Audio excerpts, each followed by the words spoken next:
আজকে আমাদের একটু দেখাবো বা ক্যামেরাটা দেখতে পাচ্ছে। আজকে আমার জন্মদিনে যে দেখো তোমাদের দাদা ভাই এই যে কেক নিয়ে আসলো এই যে রাত্রেবেলা এখন। আর এই যে এটা আমাকে গিফট করলো, কেমন হয়েছে তোমরা কমেন্ট করে বলবে। এই দেখো এই শাড়িটা তো দিল আমাকে, আজকে জন্মদিন আমার, তাই আমার তো খুবই পছন্দ হয়েছে। তো আমি আমার ছেলেকে একটুখানি কেকটা কেটে খাইয়ে দিই। ও কখন থেকে বসে আছে কেকটা খাবে ভালো করে।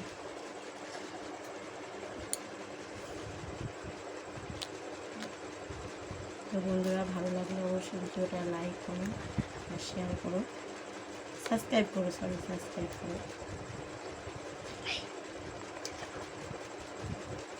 তাই সবটাই ঠিক আছে। বলছে মা আমি একটু কাটবো।